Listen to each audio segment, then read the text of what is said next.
नमस्कार। आज हम एक बहुत ही रहस्यमय, गहरे और हम सभी से जुड़े एक परम सत्य पर बात करने वाले हैं। हम सीधे गोता लगाने वाले हैं गरुड़ पुराण के 16वें अध्याय में।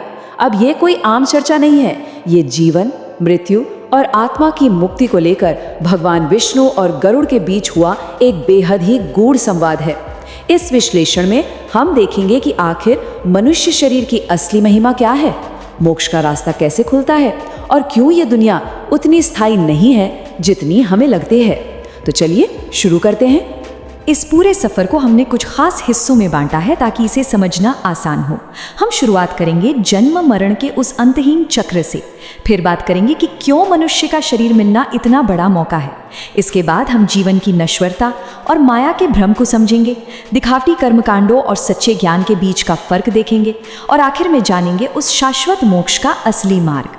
तो चलिए सबसे पहले बात करते हैं उस सबसे बड़ी पहेली की, जन्म मरण का चक्र, एक ऐसा लूप जो कभी खत्म होता नहीं दिखता।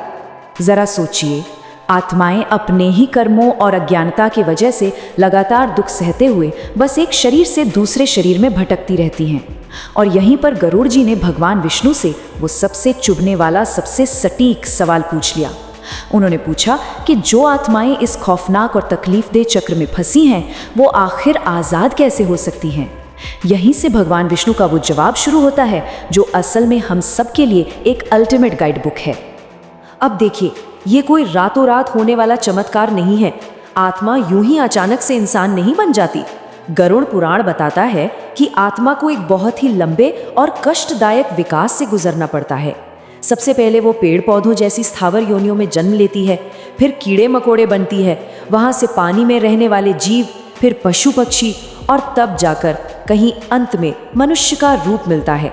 और पता है ये सफर कितना बड़ा है? पूरे 84 लाख योनियां।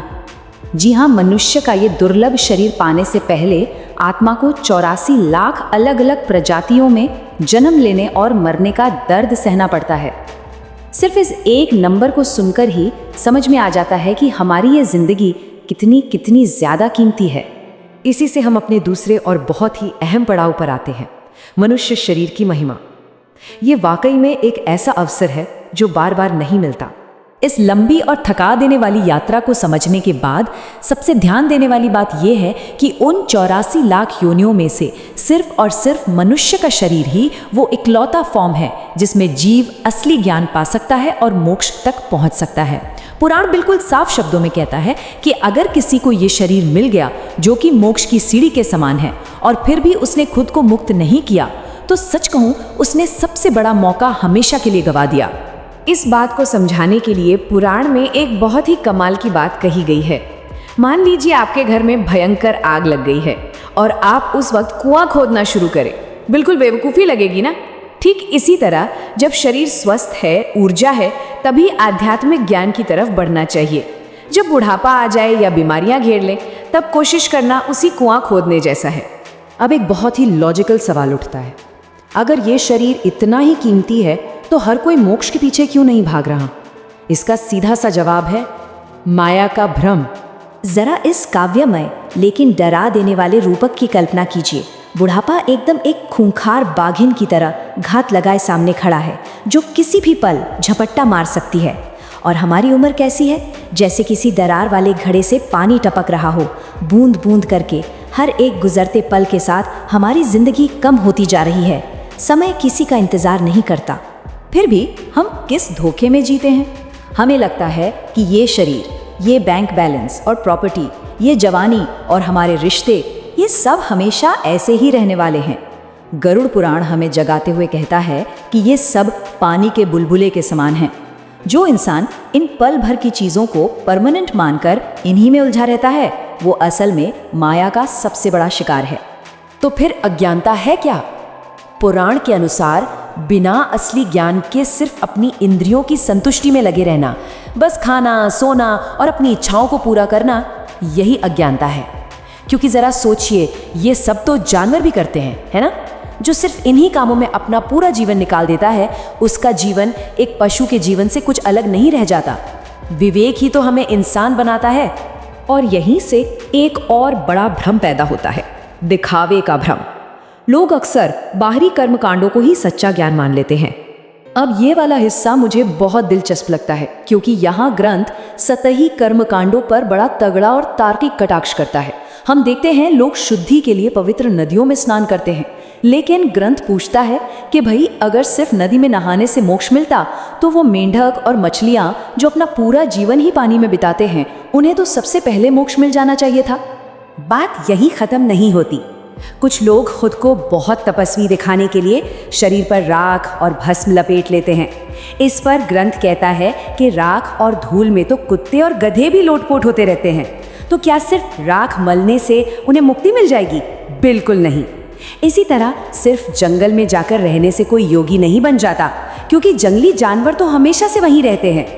कुल मिलाकर बात यह है कि ये सारे बाहरी दिखावे, ये वेशभूषा, ये सब अक्सर सिर्फ समाज में सम्मान पाने के तरीके होते हैं।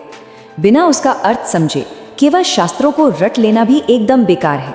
ये तो वही बात हुई कि किसी नेत्रहीन व्यक्ति के सामने आप आईना रख दें। सच्ची आज़ादी, सच्चा मोक्ष सिर्फ और सिर्फ वास्तविक आत्मज्ञान से ही मिलता है। तो फिर ज्ञान के इस विशाल समंदर में सही रास्ता कैसे खोजें? इसके लिए एक बहुत ही सुंदर उदाहरण है। जैसे एक हंस दूध और पानी के मिश्रण में से सिर्फ दूध पी लेता है और पानी छोड़ देता है, ठीक उसी तरह एक बुद्धिमान इंसान को चाहिए कि वो शास्त्रों के इतने बड़े भंडार में से सिर्फ उस सार तत्व को अपनाए जो मोक्ष देता है और बाकी गैर जरूरी चीजों में ना उलझे। चलिए अब हम इस चर्चा के सबसे अहम हिस्से पर आ गए हैं, शाश्वत मोक्ष का मार्ग। आखिर वो अंतिम समाधान है क्या? पूरी की पूरी समस्या की जड़ सिर्फ 2 शब्दों में सिमटी हुई है, ये मेरा है।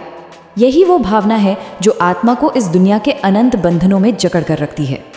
इसके बिल्कुल उलट ये मेरा नहीं है, यानी पूर्ण वैराग्य और अनासक्ति की भावना। यही वो इकलौती चाबी है जो परम स्वतंत्रता और मोक्ष के दरवाजे खोलती है। इस चक्र से बाहर निकलने के लिए कुछ बहुत ही स्पष्ट कदम बताए गए हैं। सांसारिक चीज़ों से पूर्ण वैराग्य, एक योग्य गुरु से सच्चा ज्ञान हासिल करना, अपनी भटकती हुई इंद्रियों पर पूरी तरह से कंट्रोल करना, पवित्र ओम का जाप करना और अंत में अपने ध्यान को पूरी तरह से उस परम तत्व यानी परमात्मा में एकाग्र कर देना। यही वो असली अनुशासन है जो आत्मा को आज़ाद करता है। इसके अलावा गरुड़ पुराण में एक बहुत ही खास भौगोलिक यानी ज्योग्राफिकल जानकारी भी दी गई है। इसमें 7 पवित्र नगरियों का जिक्र है: अयोध्या, मथुरा, हरिद्वार, काशी, कांची, अवंतिका और द्वारका। माना जाता है कि अगर कोई आत्मज्ञान के साथ इन पवित्र जगहों पर अपने शरीर का त्याग करता है तो वो सीधे परम गति या मोक्ष को प्राप्त करता है। तो इस पूरी चर्चा का निष्कर्ष यही है कि संसार के भंवर से निकलने का बस एक ही रास्ता है, सच्चा आत्मज्ञान। अब ये विश्लेषण हमें एक बहुत ही गहरे और पर्सनल सवाल के साथ छोड़ जाता है। जरा खुद से पूछिए, वो कौन सी आसक्तियां या मोह हैं जो आत्मा की इस सबसे महान यात्रा में रुकावट बन रहे हैं? इस पर जरूर विचार कीजिएगा। अगर आपको इस दार्शनिक सफर में कुछ नया और गहरा सीखने को मिला हो तो ज्ञान की ऐसी ही और परतों को खोलने के लिए हमारे साथ जुड़े रहें और चैनल को सब्सक्राइब जरूर करें।